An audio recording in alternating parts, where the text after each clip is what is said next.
What's going on, everybody? It is that time again. The AllSooners Podcast, episode 179 on this Wednesday, March 22nd, 2023. Josh Callaway in Oklahoma City. Ryan Chapman, he's in Oklahoma City too, at the station. John Hoover in Tulsa. Gentlemen, how are we doing? We're doing awesome, man. Spring football's underway. And I'm just wondering how much is the price of real estate in Los Angeles that you can't afford or find somewhere that's dry so you can run a 40-yard dash for your NFL prospects? How much is real estate in LA if you can't find 40 yards to run a 40? Man. Well, it's just impressive that the school that has all these business opportunities for NIL, stuff like that, you're in the LA market, couldn't partner up with like a local gym that has the space to run a 40 and do some stuff. That seemed like a layup, but things aren't always so easy on the West Coast. Also related, it never rains in Southern California. Yeah, I never really thought of the Everest Training Center as being some amazing luxury that Oklahoma has, but apparently there's other blue bloods out there that do not have things quite like that. So shout out Oklahoma and the previous regime getting that thing built. So we're gonna talk a ton. Spring football's here. We've had press conferences, all that stuff. I'm gonna jump the shark. Sorry, Josh. Brent Venables, when talking about the new OU football facility that's coming, said they're the only top 10 program in the country that the indoor facility is not connected to everything else that's going on. Brent Venables, low key, was he telling us that USC is not a top 10 football program because they just don't have an indoor? It sounds like. Yes, that's exactly what he was telling us. Also, what's his metric for top 10? Because you probably have 20 schools at some point that could make a claim. We're the only ones out in the top 10. I don't know. It's going to be interesting with the Board of Regents meeting last week and the descriptions that were coming out, the information coming out on the student resources facilities that they're putting together. They're going to attach it to the Everest. Is that what we're being led to believe? Maybe there's a walking canopy or something, a covered kind of a walkway. This is going to be interesting, the way this thing unfolds over the next couple of years. I always assume they were just going to take the existing track footprint that Everest is over there with the track. And if you've been to game days, not the last couple of years, pre-COVID, that area over there on the track was kind of used as the fan fest area for a little bit. I had just assumed that was all going to go away and that Everest was going to be like the last thing that they just morphed into it. Because if you look at like Georgia, the indoor facility, the field is on one side of it, and then it's just this, it opens up into the facility as you kind of come across the footprint of the location. So I had wondered if there would be a way of like Everest stays, and the last step is to maybe knock off the roof on Everest, totally enclose it, and just make it part of the facility. I'll tell you what, I don't know we're sideways from the rundown that Josh sent out, but the way I understood it was it's going to be between where Everest sits right now and the stadium, and they're going to create some, what would you call it, vestibule, some walking space, some to get across Jenkins to be able, that's covered and maybe elevated, maybe you have multiple sidewalks that are elevated across Jenkins so you no longer have to worry about traffic. That's just kind of what the latest I've heard, and that they're going to continue to integrate where Everest is with that facility with some kind of covered. It's whatever it is, it's going to be amazing. You could cover that whole thing structurally pretty easily, I would think, but then it's not necessarily in the stadium. It's not attached to the stadium, or somewhat would be. But anyway, I'm rambling. Shoot, it's going to be, like I said, it's going to be amazing to watch what they do. Yeah. And as someone who's been covering this team now, this is my 20th year covering this team. Oh crap, more construction. Yeah, we don't need more of that. It just feels like we just got past the Lindsay Street being a mess. Yeah. War zone for so long. But yeah, Thad Turnipseed's on it. Thad's on it. The mystery man. Press box, Thad. If I could make a small request, press box. AO Thad. Press box. That's coming at some point. No, it's not. Theoretically. We've buried the lead here. Per my handy dandy Google.com, the traditional anniversary theme for 20 years is China theme. So at the end of the year, does Josh, are you expecting Josh and I to get you some sort of commemorative plate for your 20th year covering the Sooners. Okay. I'll take a We'll plate. celebrate at Panda Express. Can I Or, eat off of said plate? That's the question. Mr. Sure. Wheeze on Lindsay Street in Norman. You ever had that? Very good. No free sponsorships, but very good. Yeah, no, that segues nicely because, I mean, Brent talked about probably the facility renovations as long as almost anything at his press conference that he had on Monday.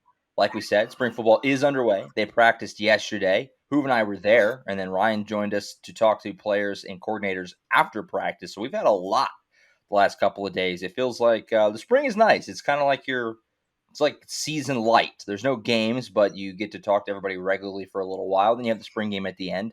So it's a nice little introduction. Kind of feels like, I know winter workouts probably feel like it for the team, but we don't see those. We don't talk to them, regularly during those. So the spring kind of feels like the start of a new season, like a new football year. You know what I mean? Like the NFL has a new league year. That's what it feels like whenever spring football starts. So we've turned the page now. We're on to the second year in Brent Venables and this squad, this roster. We have a lot to talk about. And so we'll dive right in with Brent on Monday. Start with the big guy. He covered a lot of ground. Who, you weren't at the presser, but you were listening and watching from afar. So you're abreast of everything he said. Ryan and I were there. What jumped out? I know it's kind of open-ended, but he talked a lot about a lot of different things. He covered, injuries, things like that. We can get into that in a minute.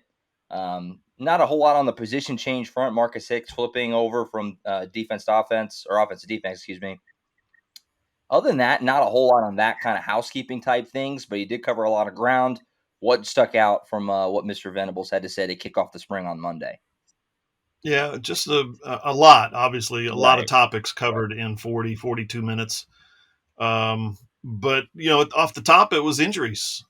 He just openly said, these guys are not practicing. These guys are going to be available at some point. These guys could be. Caden Helms, two tight ends, two of the four tight ends, to which Jeff Lebby said last night he's concerned about the depth at tight end. Yesterday, Caden Helms has a knee patella thing. Yesterday at practice, Hayden Bray, defensive lineman, was out there catching passes with the tight end. Move another position switch. Okay. I don't know if that was just purely because they don't have bodies, because it was Stogner and then a young man who's a walk-on. His name's escaping me. I'll look it up in just a second. And then Hayden Bray, defensive lineman number 98, was out there catching passes with the tight ends. That was very interesting to me. I don't know if that was just a bodies thing or an actual position change, because Brent didn't say it on Monday, but I think that goes to show where the tight end spot is right now, to your point. Yeah, Caden Helms is out, and Jason Llewellyn is out. One is a knee patella kind of thing, the way Venables described it on Caden Helms, and then Jason Llewellyn's got a foot issue, a growth plate issue in his foot. He's going to miss all the spring. We knew Eric McCarty was going to be out. I don't know if we knew Emeka Megwa was going to be available yet or not. He's not. The transfer from Washington running back. He's got a knee issue from when he played there. We knew Walter Rouse was going to be out. He's got labrum surgery on his shoulder when he was at Stanford, so he's not competing. We knew Jacob Sexton was going to be out.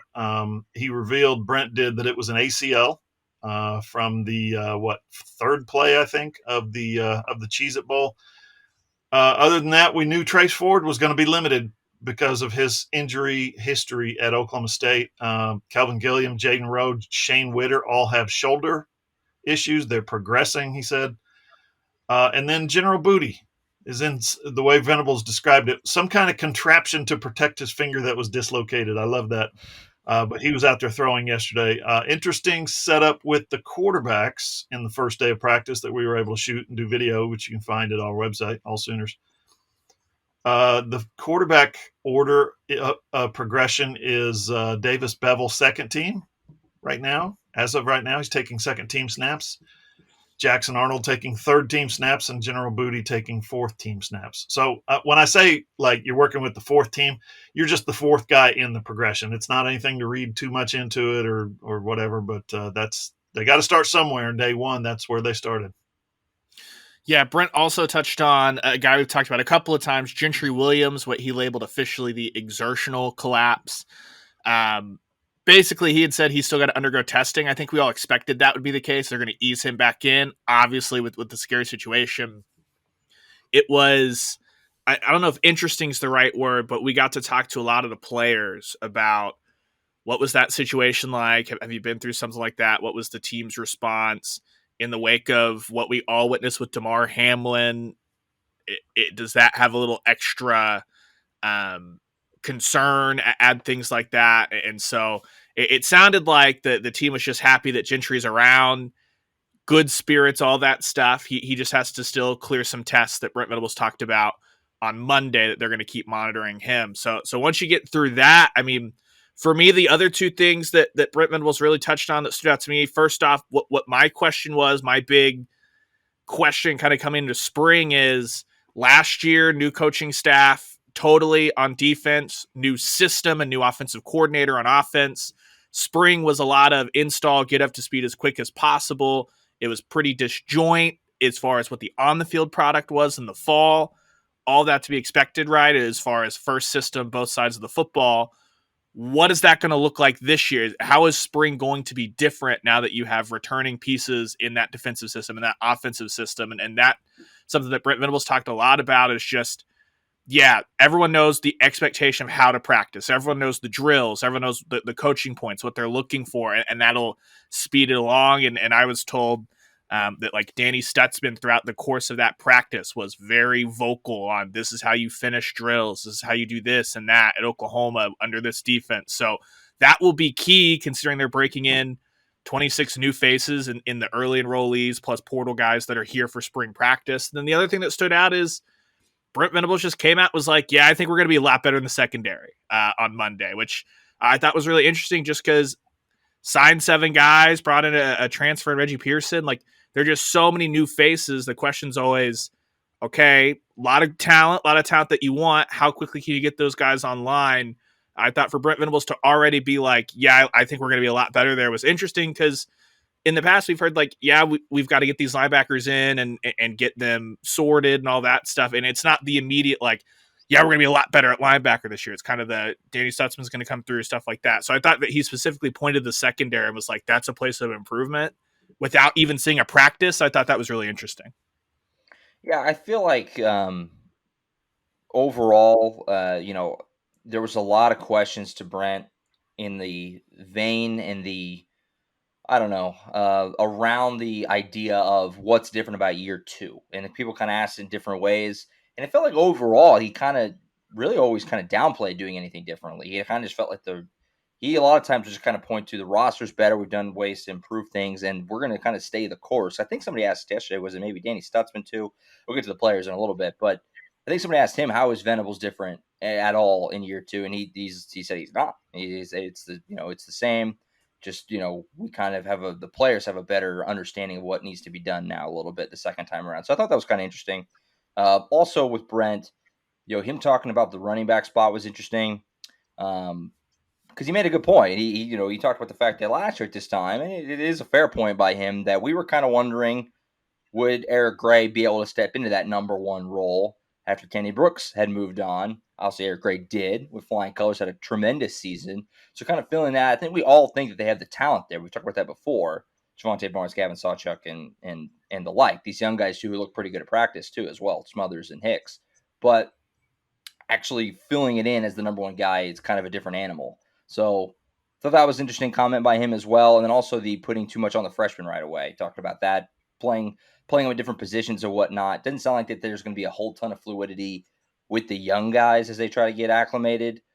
Just trying to get them up to speed and comfortable at the college level. So he covered a lot of ground. Venables Presser's on there on AllSooners.com as well as his YouTube page as well. Good stuff from Brent as always. Went for about 45 minutes. It's pretty short for him. A little on the shorter end for Brent because Hoover wasn't there to ask him anything that would take 20 minutes. That's it. Well, we did have a moment of, we are 15 minutes into this and like 2 questions had been asked. But if you remember, Brent Venables, I know we laugh a lot about the length of the press conference. I do appreciate that, like at the start of spring, it seems like he does since the last time we talked, this happened, this happened, this happened, this happened, this happened. So like the first press conference of spring with all the injuries, before even asking him a question, Brent Venables had touched on injuries. He had touched on staff additions as far as analysts go. He had touched on position changes or the lack thereof. Like it was just, hey, take all that out of the way, roll through that bad boy. And I appreciate just getting a nice, here are all the injuries. Yeah. And here are all the injuries. And oh, by the way, not just like these guys are injured. This is the injury they're dealing with. It's still different. I'm still getting used to that. Refreshing. Yeah. Absolutely. So you covered a lot of ground. It's there for you on AllSooners.com if you want to catch it if you haven't yet. So, yeah, we'll continue to hear. I assume we'll hear from Brent another time or two over the course of the spring before the actual spring game.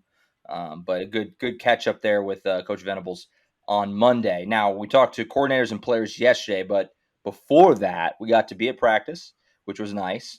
Ryan was on the air at the time, so he wasn't able to be there. But Hoover and I were there, as well as Ross. Ross Lovelace was there as well. Got to see some guys in action for the first time. We talked about this a lot over the last couple of months, just looking forward to getting to spring and seeing who was impressive. And it's one practice, but there are some takeaways. I certainly had a few things that jumped out to me. What about you, Hoover? We'll go to you first. Things that stuck out to you, seeing the guys actually run around a little bit yesterday.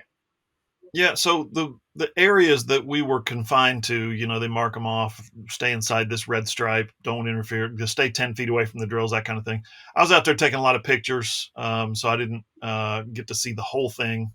It was a nice stretch of time that we were there. It was like 40, 45 minutes, so we were exposed to a lot. But what I did was I stuck around a couple of coaches, 3 coaches, John Finley coaching the tight ends. I just love watching these guys work. We get them in a press conference setting, and they are professional and they present themselves in a certain manner and things like that. But when they're out there, even with cameras going, okay, when they're out there interacting face to face with their players, that's my favorite part of getting to do this job, is to watch, is to see, okay, so we know their salaries, we know their career arcs, we know where they played, where they've been.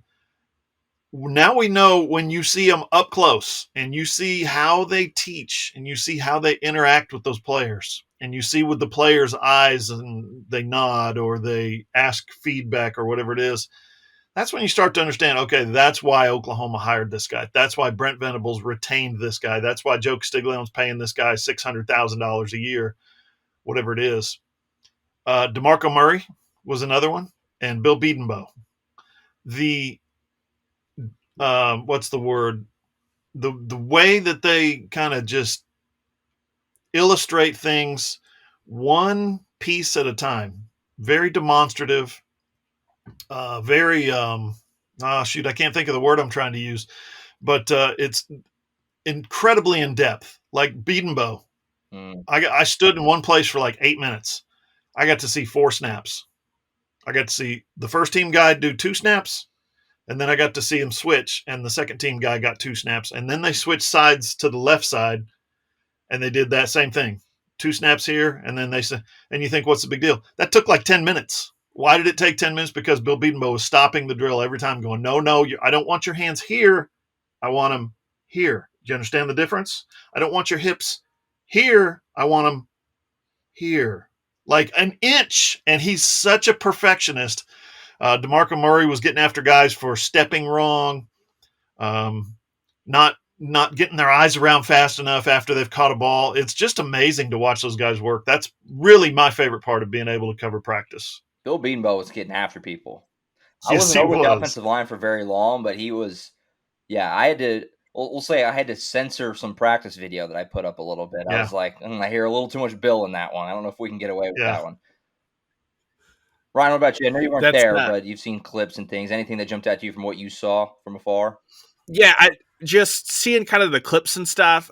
Caleb Hicks is a guy that he's wearing number 0, right? And so I think a lot of people are going to mentally go, Eric Gray, 0, Caleb Hicks. What's that going to look like? You saw that DeMarco Murray and Jeff Lebby were happy to ride with a guy in Javonte Barnes that was a freshman running back that came in during the spring, was able to get up to speed. So I'm curious what that'll look like as far as we know Barnes and Sawchuk are going to be the dudes. If Marcus Major's healthy, we know that he's trusted by Lebby and DeMarco. I'll be interested to see just what that kind of looks like. And then not really a practice thing, but gentlemen, we have an interior lineman in Derek LeBlanc that's going to wear number 0, and that is hot. That is just football. It's just chef's kiss. all of that I'm here for. And I guess that's because I'm young, but give it to me. Pretty sick. Also, Dalen Smothers, too, I thought looked good. And he's wearing 7. That's a ballsy move to wear your position coach's number. You got to represent if you're going to do that. I thought he looked pretty good out there running around catching passes. There were some other number shenanigans, too. Billy Bowman, it's going to mess me up until like week 6 next year. Billy Bowman is now wearing 2. And then Woody Washington is wearing 5. Which really threw me for a loop. I was like, whoa, Billy's with the cornerbacks. He also looks weird. No, it was Woody. And Billy now wears 2. They talked about it. It's just as simple as Agwebu left, so 2 is available. Billy Bowman wanted 2, and then Woody always wanted 5. So it was just some shifting there. And then Derek LeBlanc got 0, evidently. So it all kind of just moved around. But as far as what the guys actually look like, I had a few things that jumped out to me. Of course, naturally, there was a lot of attention as to seeing Jackson Arnold throw around a little bit. Not that we haven't seen him throw before, but actually seeing him do it in the OU helmet just felt a little different.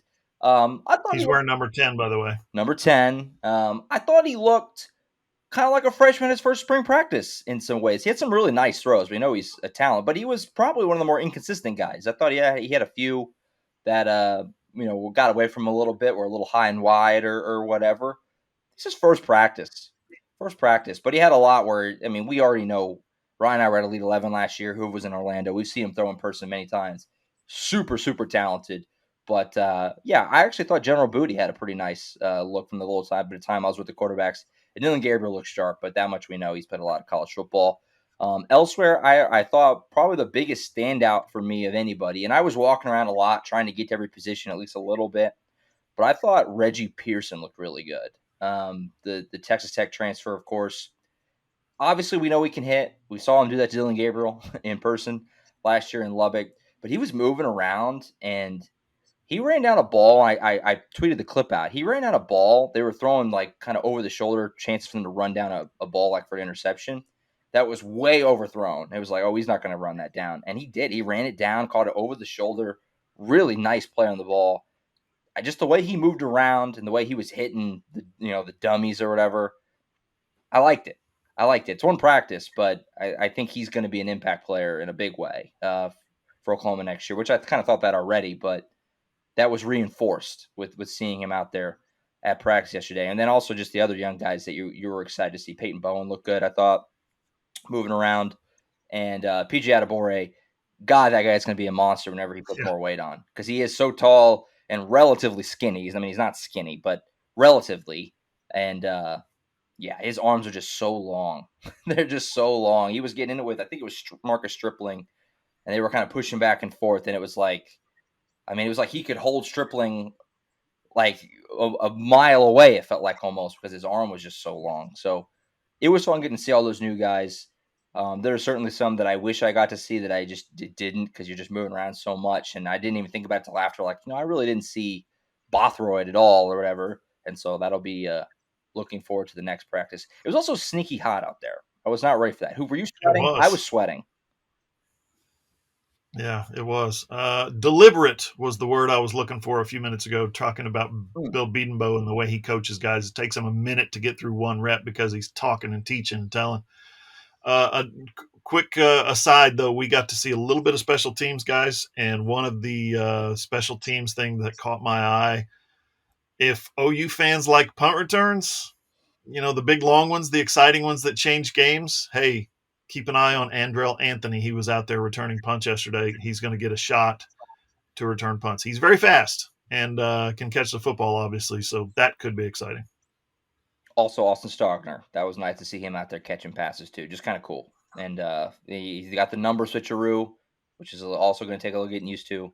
But good to see him back out there, too. It was cool to get to sit here and see practice. The playlist did not get any update. It was the same playlist. So, Ryan, you didn't miss anything there. Everything you could think that was played, it was played. And it was nice. And I'm sure we'll get out to practice again at least a couple more times probably over the course of the spring. And we'll keep a lookout for who stands out as we go along. So we'll go ahead and take a timeout here. Ryan, do you have anything you wanted to add there? I was just going to say, my biggest question was if the boys were in fact back in town for spring practice. Right, it sounds like that got answered big time. After which, of course, they kickstarted Brent Venables' heart with a little motley crew. That's the standard. The best Defend is the it. standard. Defend it. Team 129. Same playlist. Even the playlist has got to defend it. All right, we'll take a time Now, out. you guys may think I'm joking, but I'm an old 80s hair metal head, so that is absolutely the standard. I'm not joking. Well, it is funny hearing like the boys are back in town and then Migos pipe it up like right after. It's like the back and forth. It was really like this is a hodgepodge of a playlist. But I respect it. It's the one for you, one for me, one for you, one for me. Yep. Honestly, that's kind of how it went. Pretty good. I mean, you mix in it's a bit of a mixed bag out there in terms of the personalities and the ages when you add in the coaches. So you gotta appease everyone. All right, we'll take a timeout. We'll come back.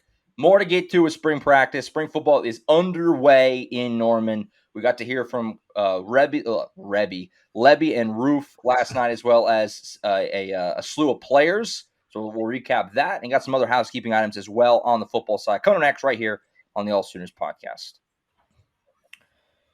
On Twitter, you can follow All Sooners at all_Sooners. Ryan's _Ryan Chapman. Who's at John E. Hoover. I'm at Josh M. Callaway. Our website is allsooners.com. We are a Fan Nation affiliate, part of the Sports Illustrated Network. All right, segment 2 here on this Wednesday in March. Spring football is underway, like we talked about in the first segment. We heard from Brent Venables on Monday. Got to go to practice yesterday, and then after practice, we got to hear from Jeff Lebby, Ted Roof, and a collection of players as well. Let's go ahead and recap that a little bit. We were all there for that. We'll start with the coordinators, Jeff Lebby, Ted Roof. I kind of listened in as best I could on Jeff Lebby. I was at Ted Roof's scrum. Lebby, I was kind of on the outskirts, but I heard most of it. You guys were both in there in the thick of things. What jumped at you from Mr. Lebby or Mr. Roof or both? Either way, however you want to take it. Oh, a lot jumped out about Jeff Lebby. One of the things he said was he got a question about the running backs, the young running backs that he has, which we've already talked about coming back. For instance, Sawchuk last year kind of debuted in the bowl game, and he was like, were you surprised? And he said, yeah, because you're around these guys and you see them in practice and you just don't know. So the fact that they kind of dusted him off and rolled him out for the bowl game and he goes for 100 yards is like, oh, hey, we got that too, kind of feeling for the coaching staff. He talked about, we asked Joe Castiglione last week at the Board of Regents meeting about coaches' contract extensions. A couple of guys got a raise. Jeff Lebby's raise was already written into his contract. So he didn't get a raise for last year, but he was, like I said, written $100,000 written into his contract previously. He was out there flirting around with some schools. Reportedly, Alabama was among them. Remember, we talked about it on the podcast, The possibility that Nick Saban was going to bring him on as offensive coordinator. He didn't do that. He went with Tommy Rees after Bill O'Brien left. So Lebby got a question yesterday about his commitment to Oklahoma because Joe Castiglione said just the week before, we are committed to these coaches. We are committed to making sure they're rewarded for their efforts in recruiting and the whole total package. We love our coaches. We've got a great coaching staff, is what Joe Castiglione said. So Jeff last night after practice got a question or two or three or four about his commitment to Oklahoma, and he just was extremely effusive about as you can imagine, his alma mater. I love this place. I love being here. I love sitting in the chair. I got to sit in that chair, by the way. If it's that great of a chair, I got to sit in Jeff Lebby's chair at some point in my career. No, but he said, I love being here. It's my alma mater. I asked him specifically, what do you love about this place? What is it about this place that makes you so loyal to it? And he just said, I've had experiences here and, he's met family here, stuff like that. So he's just extremely happy to be here. And then, as I mentioned earlier, he's very concerned about the depth in the tight end room. There's a lot of things. One of the questions I asked was about Marvin Mims. Is an offense better with a 1,000-yard receiver? And Jeff Lebby said, our offenses are always better with a 1,000-yard receiver. He said 15. We've had 15,000-yard receivers in 13 years of me being an offensive football coach, and they're always more explosive when you have a 1,000-yard receiver. So finding that next guy, as I asked Jalil Farouk, and I think a couple other people did yesterday as well, about being that guy on the offense. Can you be a 1,000-yard receiver? Can you be that alpha dog? And Jeff Lebby he did not hesitate. He said, yeah, my offense is always better when we got a 1,000-yard receiver. That's just a couple of things that stand out to me. Yeah, he also talked about not just loving Oklahoma, things like that, but loving the people he works with every day on that coaching staff, and how Emmett Jones factors into that, the new wide receivers coach. That's someone that Jeff Lebby was very familiar with from, time recruiting at Baylor, recruiting last year at Oklahoma, things like that. And so I thought that that'll be interesting as we get to meet with Emmett Jones here over the next couple of weeks for the first time, that process of him fitting in. And then the other thing that I thought was interesting for Jeff Lebby is that he's like, expecting a jump from Dylan Gabriel even in year 2 at Oklahoma, just because he's a guy that played a lot of college football, but it is a jump going from UCF into the Big 12. And now that he's had a year of that, a year of dealing with just the Oklahoma quarterback experience, I'm always fascinated to see when you've got a guy like that, because across college football, a lot of the storylines become a transfer quarterback in year 2. That's when you take huge step forward, things like that. Last year, the really popular guy was Hendon Hooker that was on that plan. So I'm always curious with a guy like Dylan Gabriel, who it's his second year at a new spot in Oklahoma, but he's a guy that had played a ton of football before that. It's not like the relative unknown of some of the transfer quarterbacks. So I'm interested to see how close to Dylan Gabriel's ceiling was he operating last year, or can year 2 at Oklahoma see him take significant steps forward? Because obviously that'll have a lot to do with what the win total is going to be this fall. Yeah, I don't have a lot to add in regards to Ted Roof. Obviously, if you've watched Roof's press conferences or been around for last year, you know that he's a very reserved individual. Doesn't really offer a lot of scalding quotes by any means. He did cover some ground though as well. I mean, he downplayed a little bit the fact, in very Ted Roof fashion, he was very hesitant to say anything too bold one way or another, because he would a lot of times revert back to it's first practice. We're out here in shorts. Let's get the pads on, things like that. He did say that he, and talking to you, Hoove, about he liked what they got in the transfer portal, thought they made some nice additions there. But again, he was like, we'll have to wait and see. So he didn't give a whole lot on that front. But he did cover some ground, Mr. Roof. Not, and I don't mean in a disparaging way, not exactly a quote machine, Ted Roof. But we'll hear from him more as the spring goes on as well. What about the player side of things? We heard from a lot of players. Now, this is one where we got not quite, obviously, at all to the extent of the February media day, but we got a lot of different players yesterday. We covered a lot of ground, so not all of us got to hear from every guy by any means. So from the players that you heard of or heard from, what stuck out? What were some takeaways on that front? Real quick, take you back a step to Ted Roof. Okay. The question that I asked was specifically about how assistant coaches give the head coach feedback on their transfer portal desires or evaluations. I've just always been fascinated. And so yesterday I decided to ask Ted Roof about that. How does the coaching staff work? He's specific to this year's coaching staff, at least. They evaluate film. They know guys from when they recruited them in high school or junior college or whatever it is.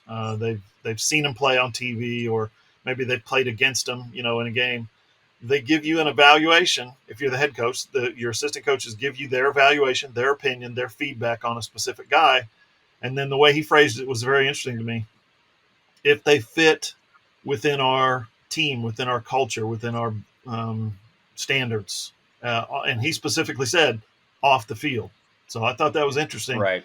They'll look at a player. Can this player help it? Do we have a need? Yes, we do. Is this player someone who can help us? Yes, he is. Is he a cultural fit? No, not necessarily. Okay, pull him out.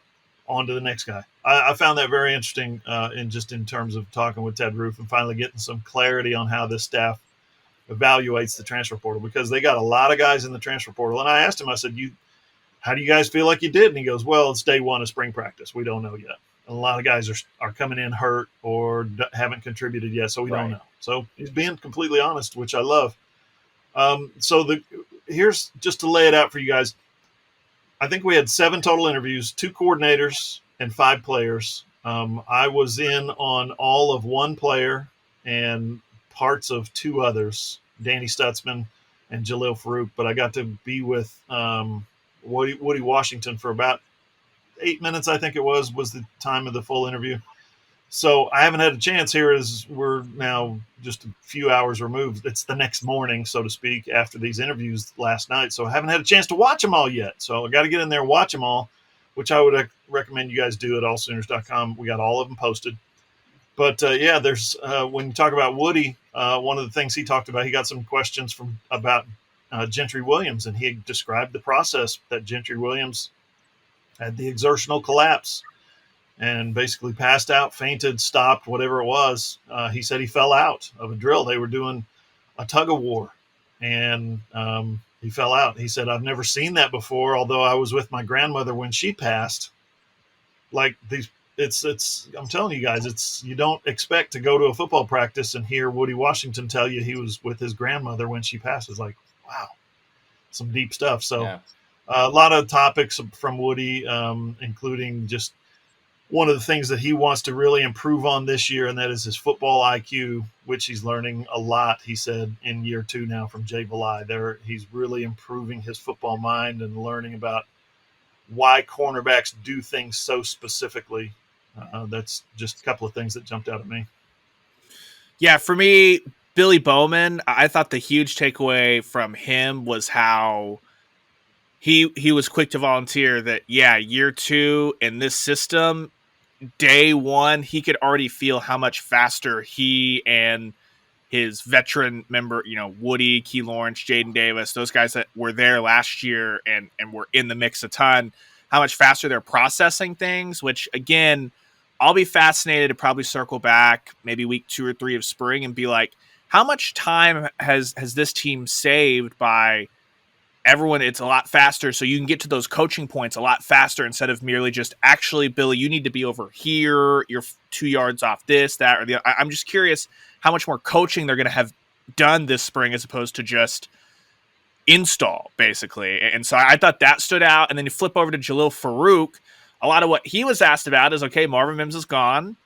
You ready to kind of step up and take that mantle as the top dog, as kind of that productive member of the wide receiver room? And Jalil Farouk, I wouldn't clarify or classify what he says like shying away from it. He was very much, he just came off as almost indifferent of like, if I'm the top guy, that's what's asked of me.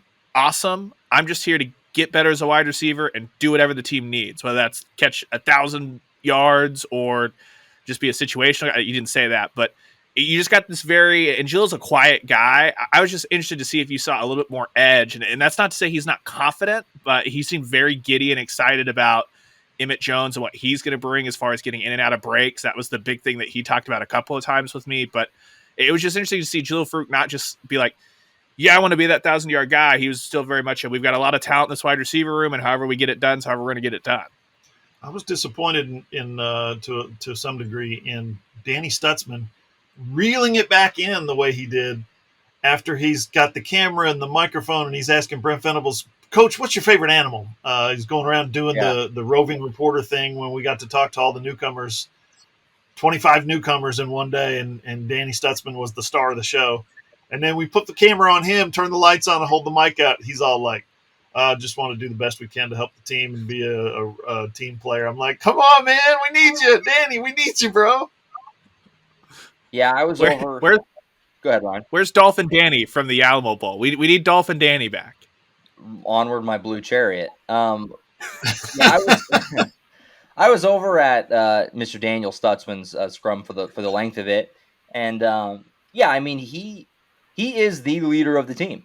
I think that's become pretty clear. Him and I guess you would loop in Dylan Gabriel as well. But I mean, we were at practice day. They're doing the stretches, and Stutzman is leading them. He's shot a chance that the guys are then saying back to him. He was running the show, and obviously, like Hoover referenced there, he is doing the video things that OU Football keeps tweeting out, which are actually pretty good. Those things are usually kind of corny. Those are pretty funny, in my opinion.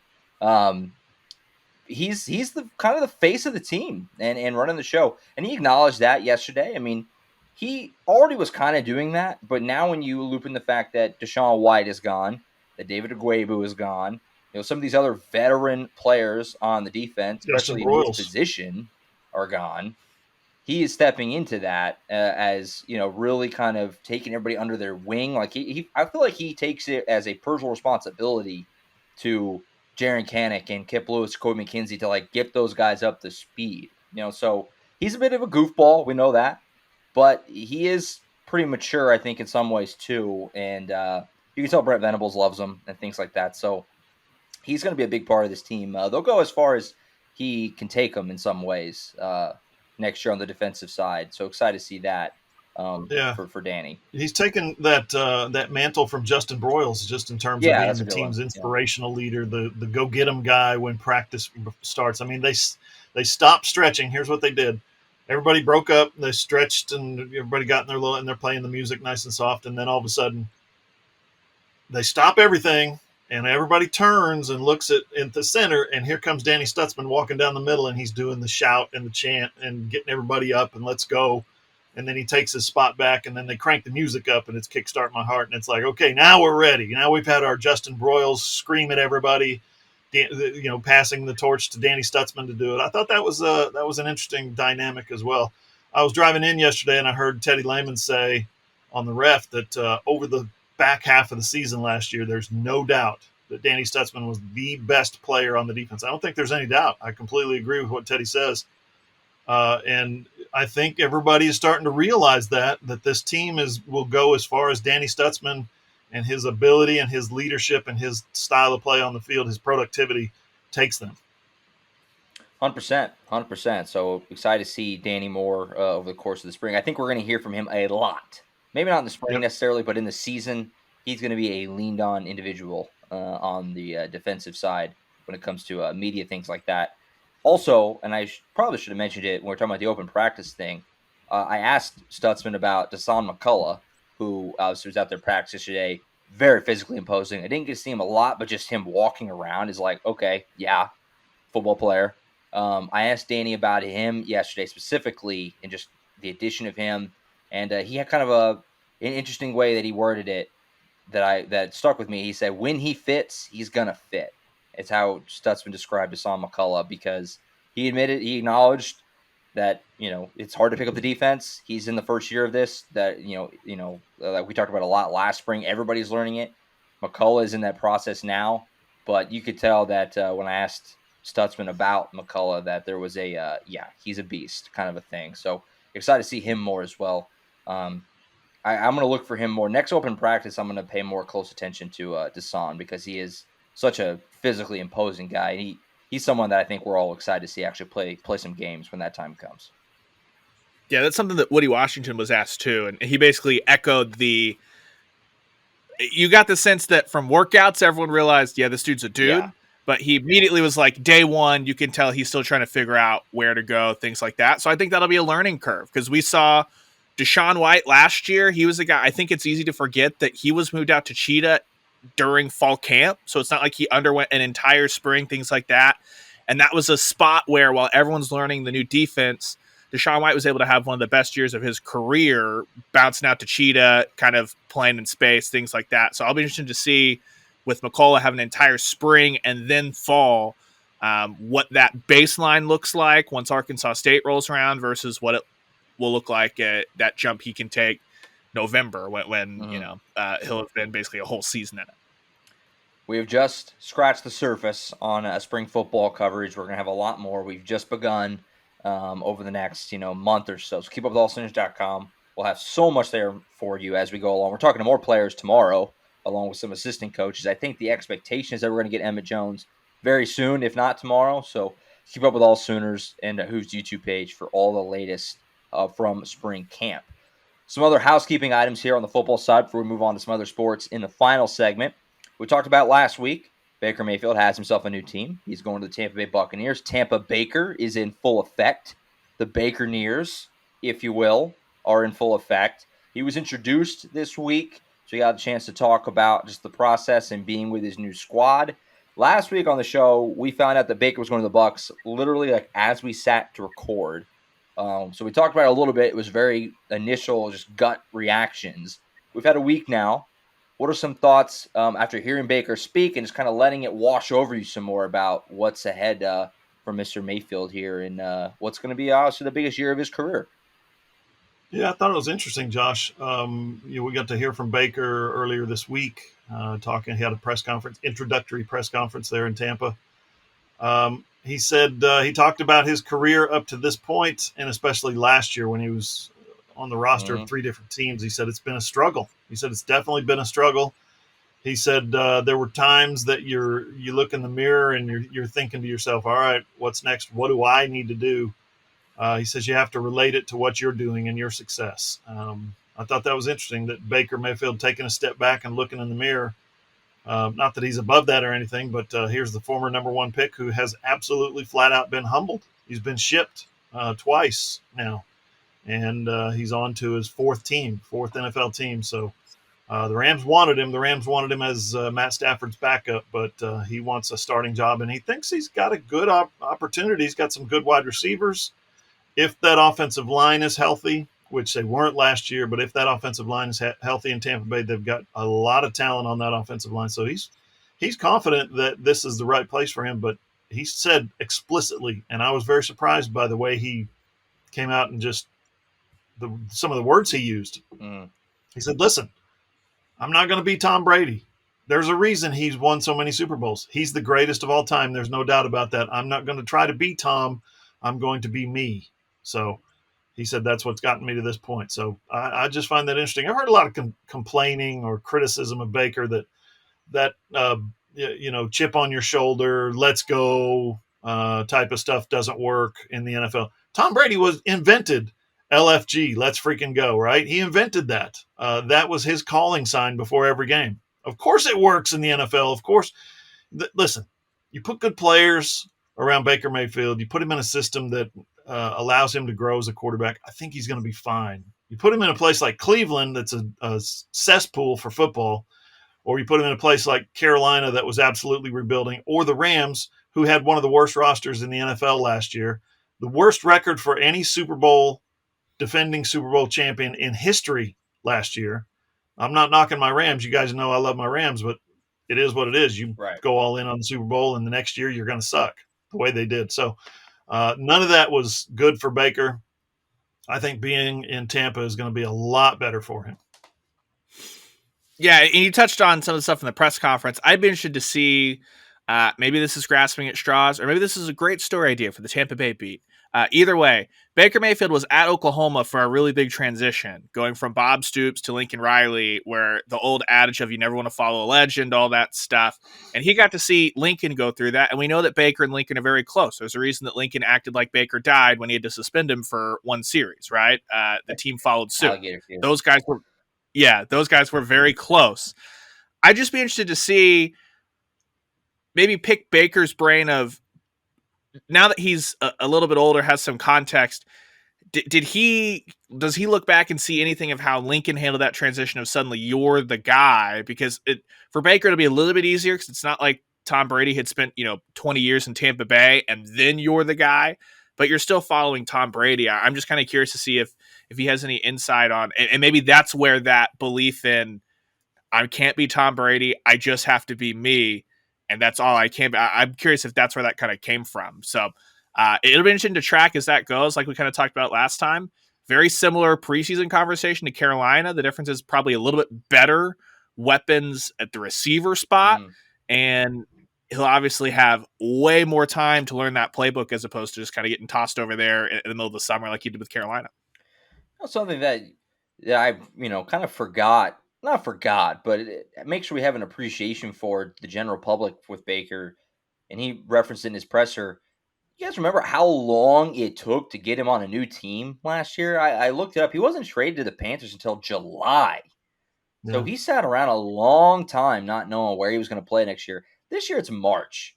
And just that alone is a big difference. And I've been kind of taken with the I guess how excited the Bucs seem to be to have him. And there's been a lot of talk that he's kind of just the guy. I mean, he is just going to be the quarterback there, which we all figure he will be. We don't really think that highly of the other quarterbacks on that roster, but that's been kind of cool to see. So it's kind of just nice to see a fan base be excited about Baker and a team, because he's had a rough go of it, the last few years or so. And then how about going back to your Rams, who the thank you graphic? He played 5 games there, but he got a thank you edit. All right, I respect that. How about that? That's going to make him feel nice. You make an impact when you get a thank you edit after 5 games. Not too shabby. Not too shabby for Baker. So we'll see. Look forward to seeing him actually get out there and play next year. Not too shabby, and you get a thank you edit when you win a game on 48 hours notice. Like, I think that should just be the rule. If you're a quarterback and you win a game if you're basically playing backyard football for 3 quarters and they go, oh crap, in the 4th quarter, let's figure this out, you should get a thank you edit. Like, absolutely, well earned. Absolutely. So yeah, Tampa Baker, and we'll see what happens. Last week on the show, I wasn't too, high on it, but there are worse spots he could have went, I guess. So we'll see. And like we talked about, that division is pretty crappy, as I know very well, being a fan of the Atlanta Falcons. So we'll see. We'll see what happens moving into next year for Baker. Last thing on the football side, and we'll take a timeout. Other little housekeeping item. This is pretty cool. Adrian Peterson, Texas Hall of Fame. Now, I mean, we could have probably booked this like 15 years ago that this would happen at some point. But still cool to see it actually being, going down. He's going to get inducted in the class of 2023. For my money, one of the greatest both college running backs of all time and NFL running backs of all time. Top 5 or so. And pretty cool. Who have you got to cover the guy? It's got to be pretty neat for him and his family and Oklahoma fans whenever that induction does come. Yeah, April 15th down in Waco, Texas at the Texas Sports Hall of Fame. And you better get your tickets now because it's a pretty good class. Robert Brazil's going in. Who was the Jose Cruz is going in. There's a bunch of them. A couple of Olympians.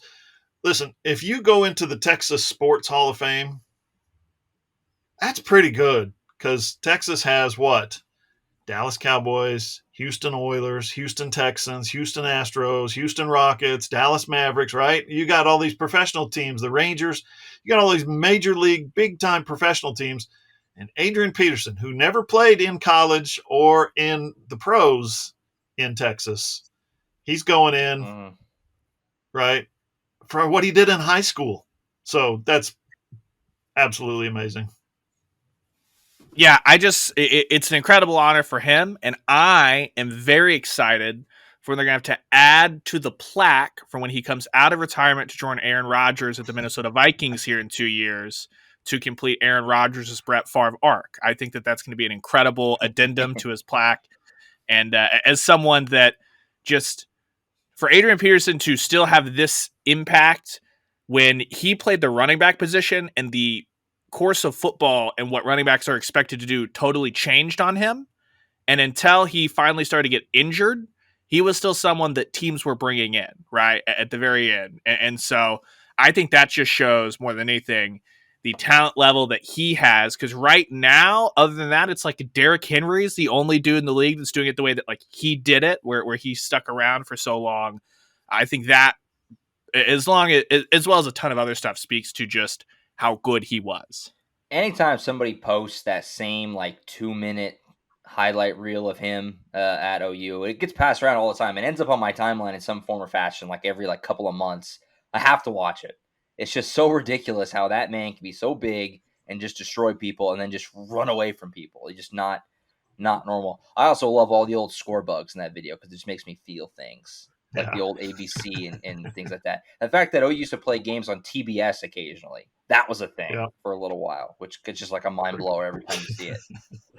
Adrian Peterson, so good. All right, we'll take a timeout here, and we'll come back. Other sports hit, a little bit about basketball housekeeping items there as well. Women's season is over, and we'll wrap up the Diamond Sports as well on the way out. Coming up next right here in the final segment of the AllSooners Podcast.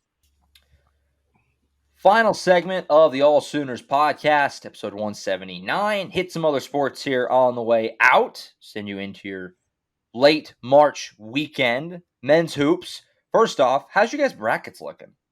In good shape? I told you last week it was liberating not doing a bracket. That's 3 years in a row. I thought you might cave and do one anyway, and you just lied. No interest.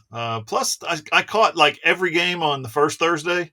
And then I missed the next 3 days doing 7v7s and yeah, it's dang, I missed all those upsets. So grind. Go Fairleigh Dickinson. That was fun.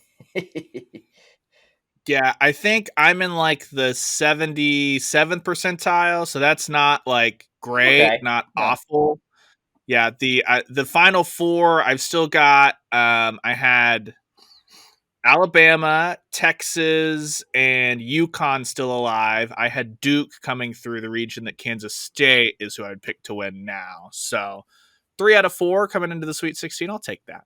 Same. Bama, Houston, and UConn are alive, but then Marquette really let me down. Damn you, Marquette. Shaka Smart. Should know not to believe in Shaka Smart. The numbers for him in the tournament since that VCU run are shockingly bad. I couldn't believe that. He's like 1-8 in the last 9 tournament games or something. Something like crazy like that. So note to self, don't pick Shaka Smart teams anymore. Now, I think that's why Texas athletic directors are thinking about that too. Very true. And they're in the Sweet 16 with an intern who they still haven't given the job to. Bizarre situation there. What does he got to do? Just hire the guy. They're winning. Players like him. Hire the guy. What are we doing? All right. Now, tying it into men's hoops on the local front. Another guy in the portal for Oklahoma. Bijan Cortez, local kid, Kingfisher kid, makes number 3. It was reported whenever that was. Time is mush, but he just announced it officially like 15 minutes ago on social media, officially putting his name into the transfer portal. This was expected, I think, by most. Didn't have a great season. Took some time away for we believe, mental health reasons. Was very supportive, Porter Moser was. He did actually come back and finish the season. But there was always some thought he may hit the portal, kind of similar to C.J. Nolan in some regards. Lon Kruger recruit, came in, gave it 2 years.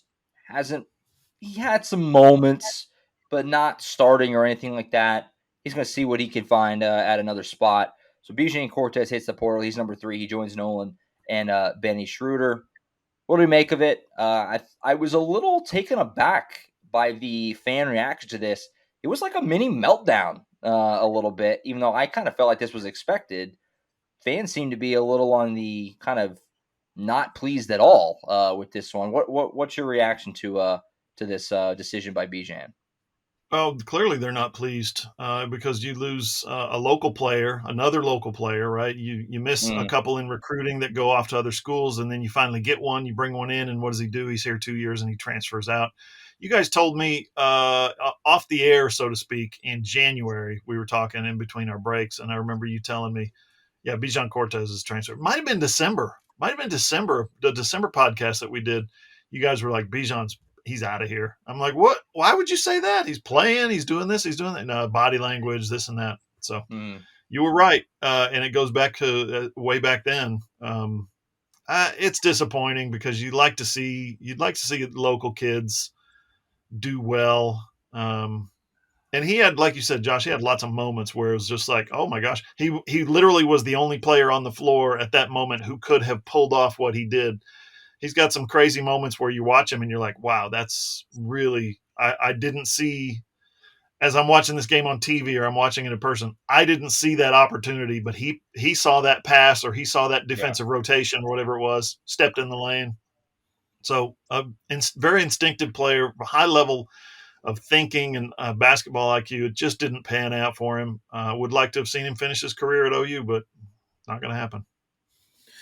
Yeah, I feel like the meltdown or the discourse on social media, it always gets framed in like there's the pro Porter, give him time, and there's the anti Porter. I was like, I think there's important context. Like CJ Nolan and Bijan Cortez were Lon Kruger recruits who stayed, right? So I don't know if Porter Moser would have recruited either one of those guys. It's an impossible question to answer if he had been the OU coach the year prior, all that stuff. But I think that's important context. But I also think on the flip side of that, the other important context is we know what Porter Moser wants to be, which is a coach where this team grows old together.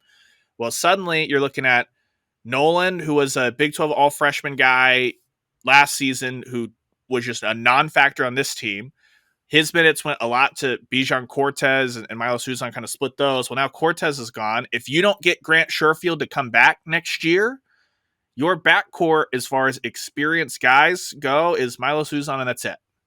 So you're either going to have to hit the portal again, where Porter Moser has not had great success as far as bringing in actual impact guys, as Oklahoma's missed 2 tournaments in a row, right? So I think that's where it becomes tough is you didn't I think Bijan Cortez is the same player today that he was when he stepped on campus at Oklahoma from what we saw. So you didn't see any development for me other than just giving him more minutes. And now if like Grant Sherfield doesn't come back, you're relying on Uzan. Always kept had a ton to his game offensively outside of just driving. And then Caden Cooper and Jacob Cole, those are two true freshmen. They're going to come in and play in the Big 12. So that puts a lot of pressure in for Porter to go get impact guys out of the portal. Hasn't really done that. Yeah, not trying to come off like I'm sunshine pumping or something, but I mean, if you asked me in January, pick 3 guys in this roster you think will definitely transfer, I probably would have picked these 3, like Benny, CJ Nolan, and Bijan Cortez. These were guys that I thought the writing was on the wall that they would not be back for a long time. So these were already gone. These guys were already gone, in my opinion. So we still have to wait. We're still waiting decisions on some of these other guys that are of bigger note. Jalen Hill's the biggest one for me. What is he doing? Grant Sherfield too. But the other thing here is, fans are funny because the team went 15-17. They were 2 games below 500. You can't just bring back the entire roster and expect it to be different. You kind of need spots to be open. So losing some bench guys, I don't think I get, it's not to disparage any of these guys as players or people. And we all like Bijan. He's Oklahoma kid. I get all that, but you gotta clear up some spots somewhere. And these guys were bench players on a bad team. So it's what you got to do, right? I mean, so we talk about in football too. All the guys they lost in the portal, Brent Venables talked about it.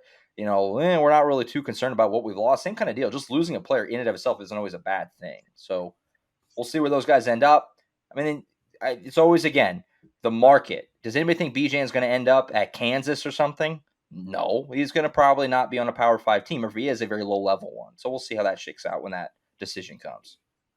Yeah, and just roster housekeeping. So we know that Oklahoma had a scholarship they couldn't fill last season, and that Tanner Groves graduated, right? So Caden Cooper, Jacob Cole, those guys are signed. Those are those 2 roster spots, those 2 scholarships. So now you've got it's going to be 1 for 1. Every player that leaves, they currently don't have a high school player signed to fill that spot. So Schroeder, that's a spot in the portal. CJ Nolan, that's a spot in the portal. Cortez, that's a spot in the portal. If Jalen Hill doesn't come back for his 5th year, so on and so forth. So whether that be through high school guys or portal, the math is pretty simple. The 2 signees and then Groves in the extra roster spot, that's a wash. So anyone else that leaves via the portal, if you're trying to keep track of this throughout the offseason, that is purely a 1 for 1. You need another portal guy to take his place or another player out of high school that's a late evaluation. We'll see. I imagine Oklahoma will start getting some commits here before too long on the transfer portal front. So we'll update you as we find out about that. Now, flipping over to the women, season is over for them as well. Same fate as last year, but better, obviously. But they go out in the second round for the second straight year. Really fun game because UCLA, they were getting just crushed at the beginning. And I was texting you guys saying this feels like last year when Notre Dame just ran them out of the building. They put together the greatest third quarter in the history of basketball to take the lead, dominated the third quarter, and then just kind of faded down the stretch. UCLA ends up beating them, so they go out in the second round again. I don't know, put the season in memoriam here. I don't really know what to make of it. There were some bright spots. It's another good year overall, but disappointing from where we were at the beginning, I think. Because at the beginning of the year, we all thought, ooh, this team's got a chance to be really good. And in the end, they go out in the same round as last year. It kind of feels like a lateral move, even though you brought back a lot of your team. A little disappointing, I think, for overall for Bronchek's squad in year 2. Yes, it's about what I expected, Josh. I think they maximized their talent. I really do. They ran into, kind of like last year, ran into not a great matchup for them. Athletic, long team in the second round with a lot of experience and a lot of youth. Number 1 recruiting class in the country on that UCLA squad. They're all freshmen this year, so. About what I expected. What I didn't expect was for them to get down 18 points in the second quarter and then be down 13 at halftime and come all the way back and lead by 4 in the third quarter. I did not expect that. I thought they were going to get blown out like they did with Notre Dame last year. Anna Lanusa came up, and she she'd been struggling in recent games. You look at her daily output game by game, and it's a low number of points and a high number of turnovers. She cut that out. Yanusa came out and in the third quarter and just started raining threes and turned the fortunes of the team around. Gave them a little spark at the end of the second quarter, and then third quarter they rode that. It was pretty impressive. What got me was at the end of the game, you're down 2 points, and then it stretches to 4, and then it stretches to 6, and you look up at the clock, and there's 2.5 minutes left, and you're like, wait a minute, where did this game get away from us? And you look over on the bench, and there's the NCAA's all-time leading scorer over there sitting on the bench with like 2 fouls or 1 foul or whatever. Like, wait a minute, is she in foul trouble? Is she hurt? What's going on there? Taylor Robertson just was not effective that game. They defended her. They chased her. And we talk about how great basketball is in the Big 12, but they chased her and defended her and denied her everywhere she went. She couldn't catch the ball. When she did catch it, she couldn't shoot it. She couldn't dribble it around anybody because they were right up on her. Like I said earlier, so athletic. So if you're down 6 with 2 minutes left, or 8 or 9, I think it got up to double digits at one point. I think it got to 11, but they ended up losing, I think, by 9. If you're down more than one possession in the final minute and a half, 2 minutes, you're going to need the best 3-point shooter in history. And she was over there on the bench. I'm not knocking the coaching. I'm not knocking Taylor. I'm just saying that's where this team found itself, with locking into needing a 3-point shooter, and that 3-point shooter being unable to do anything to the point where they put her on the bench. It was mind-blowing how that shook out. Yeah, and it was – I think you saw this from when we talk about they struggle with the elite teams. Well, here's what the elite teams did. They said, you are not even going to get the ball to Taylor Robertson on the offensive end of the floor. And then defensively, this is a knock on her.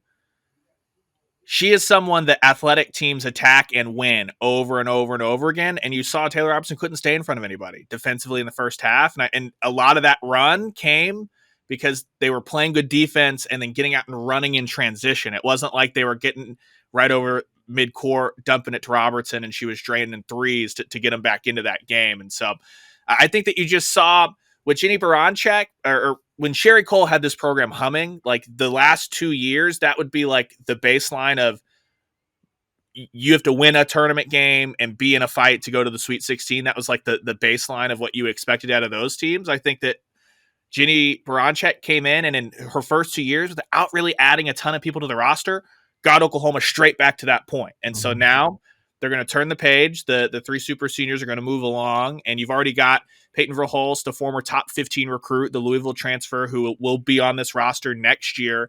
I think that's what'll be exciting is now you can transition, and this is going to be even more what Jenny Baranchak's fingerprints on this program.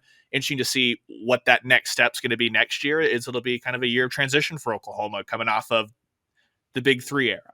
I've told you guys before, my wife knows a lot about basketball.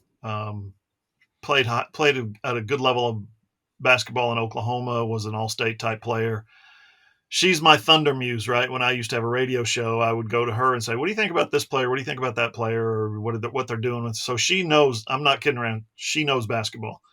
She sat down with me to watch a couple of games this year, and just about every time she did, she was like, how is that number 30 the 3-point queen of all time when they don't set any screens for her? Their offense is predicated on, if she can get open over here in the corner, we'll pass it away from her a couple of times and get it back to her to where she can shoot it. They're not actively seeking her to shoot the ball in terms of, we got to get, let's get her on some motion away from the basketball. We'll get her over here, and then we'll set screens. We'll set some down screens, or we'll set some screens up top or something like that away from the ball to free her up. And it just, I told her that several times as well. It's like, that's not the way this offense runs. For some reason, if I've got somebody who can shoot the ball at 45, 46%, I'm making sure they're getting open.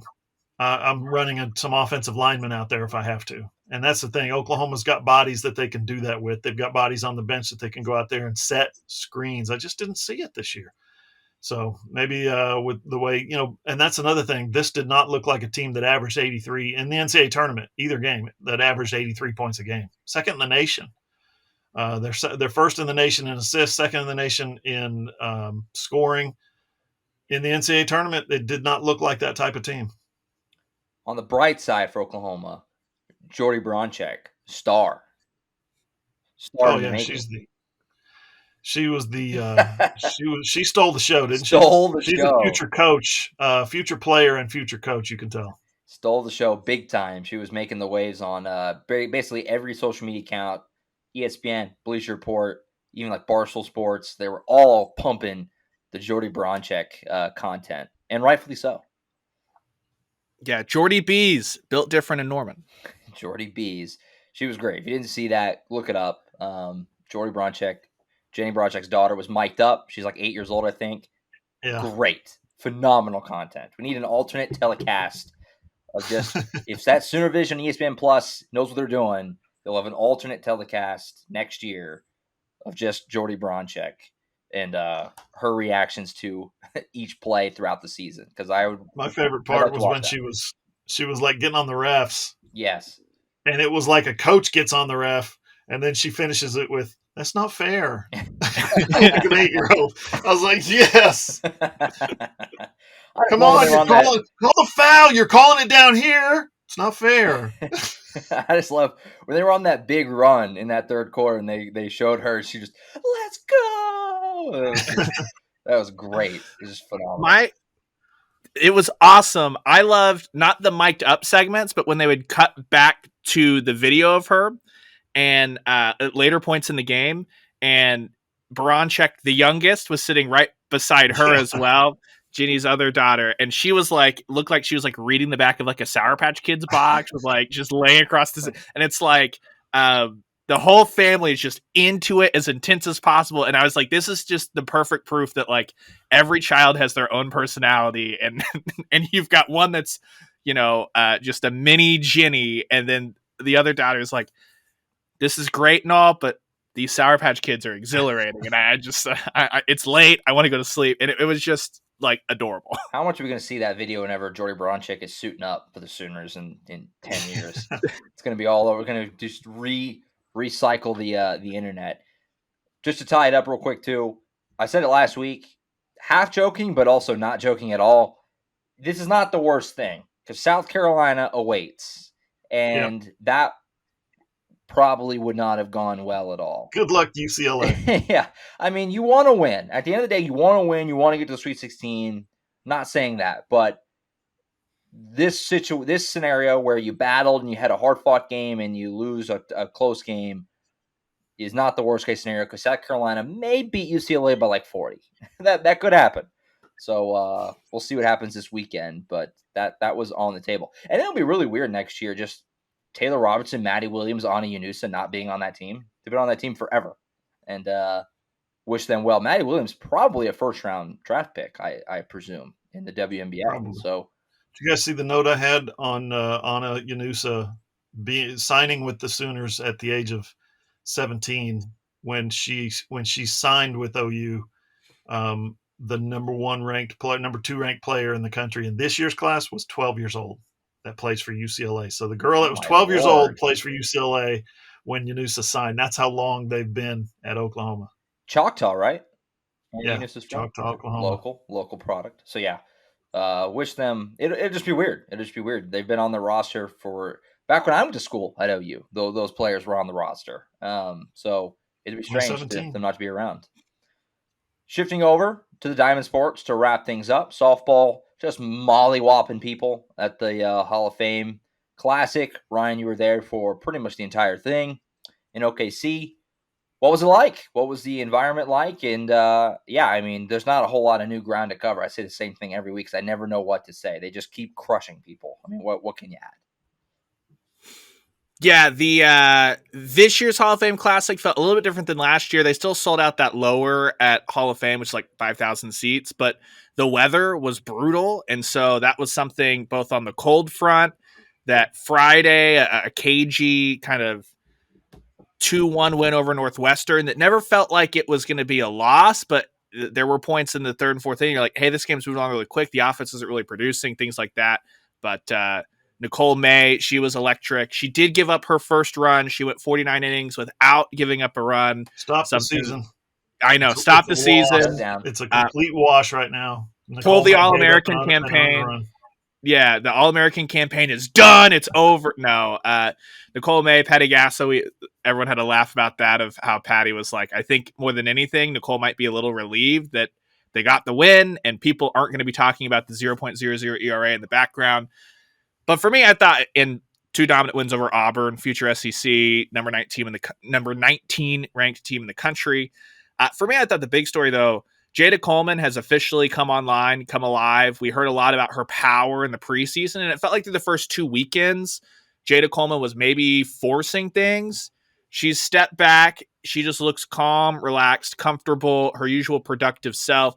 And now the home runs are coming. She's tied for the team lead with 7 home runs. She leads the team in batting average. She's getting on base 62% of time.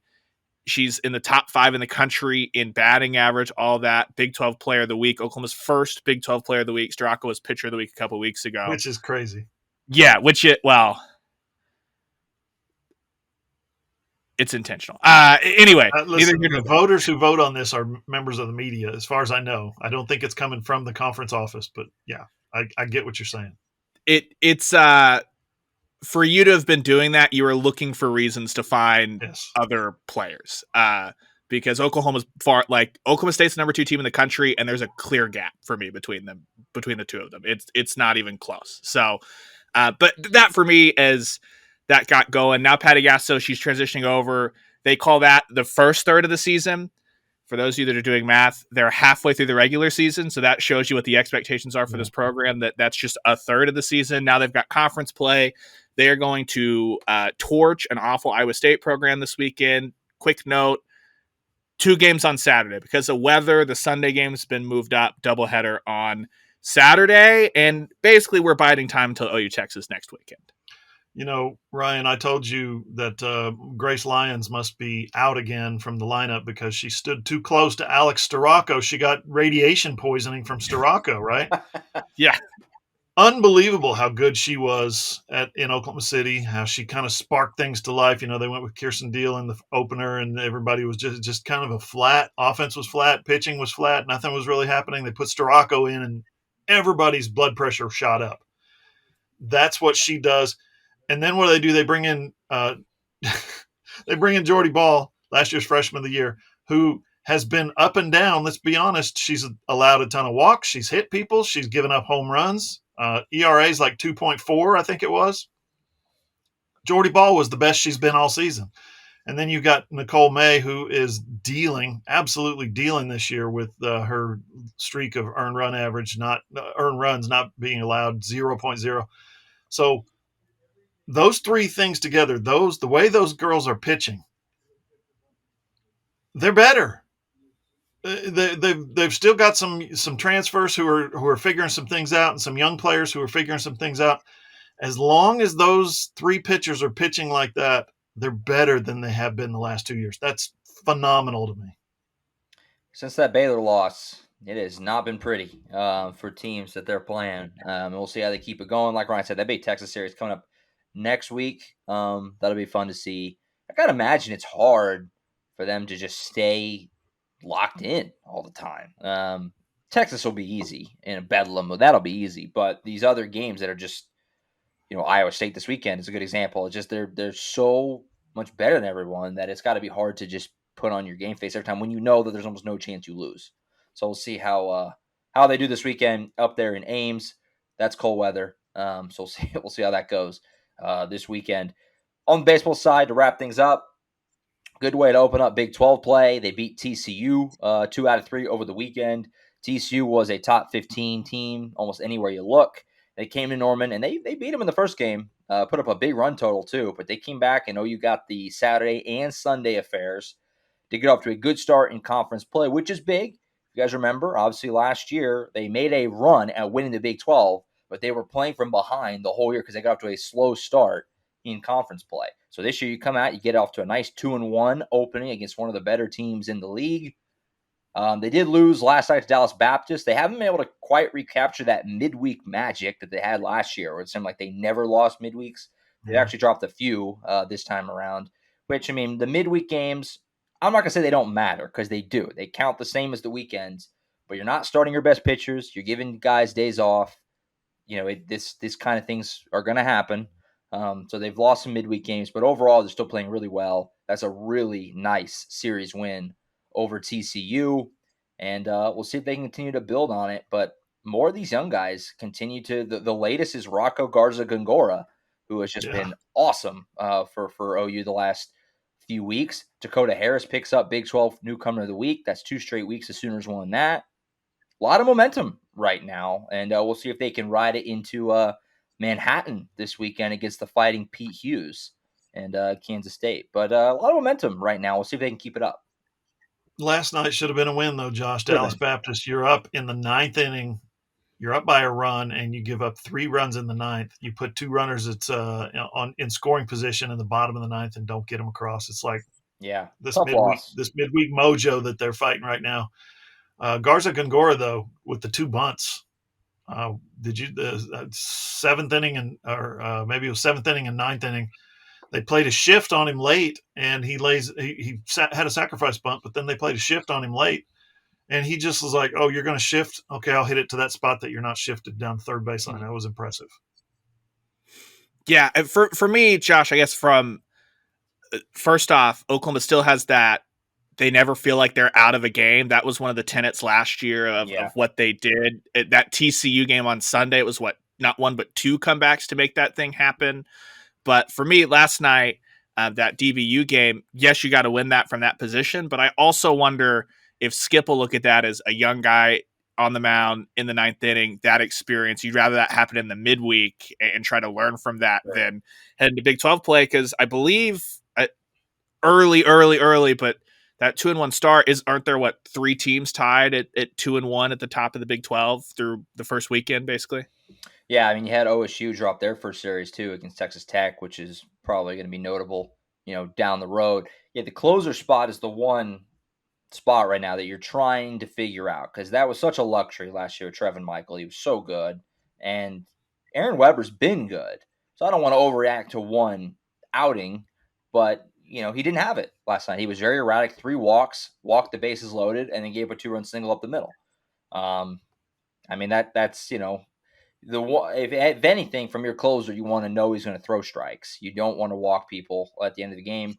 So he's been really good. Don't overreact to one outing, but that was rough. And so we'll see how he bounces back this week. And I'm sure he'll get tossed into the fire right away again this weekend. But we'll see how they do. I mean, there's still reasons to be optimistic right now. Tough loss though, like Hoop said, a bit of a gut punch last night, and matchup with Pete Hughes this weekend. Always fun to see that. All right, I think that's it. Any last things before we send people on their way? Stay tuned for all the spring football practice videos, interviews, stories, everything else that's coming your way. AllSooners.com. Yeah, more videos flooding Thursday, and the print content will be steady from now until late April when we put a bow on spring football with the spring game. Fun time of year. Right now with spring football starting, and the basketball is now in the rear view for both OU teams, and the Diamond Sports, the seasons always get late early. They get late quick. They get late early, the Diamond Sports, because it's almost April, and that's like the home stretch of the season all of a sudden for both softball and baseball. So fun time of year, and we'll be back next week to recap it all here on the podcast. Of course, keep up with AllSooners.com for all the latest from spring camp. As like we said, we got more availabilities and practices and all that kind of good stuff coming up in the next week before next week's show. We'll be back next Wednesday to wrap things up from spring camp, as well as the latest with the Diamond Sports and other news from football and basketball and the like. You can catch that show on iTunes, Spotify, Google, iHeart, wherever you get your podcast. If you have an Amazon-enabled device, just say, Alexa, play the AllSooners podcast. Also posted on our website, allsooners.com. Click on the playlist on your phone, your tablet, or your computer, and you can watch all the shows on whose YouTube page as well, John Hoover Media. That's it. We'll be back next whatever day, we're at the mercy of spring practice, but we'll be back next week. For Ryan Chapman and John Hoover, I'm Josh Callaway. We'll catch you guys next time.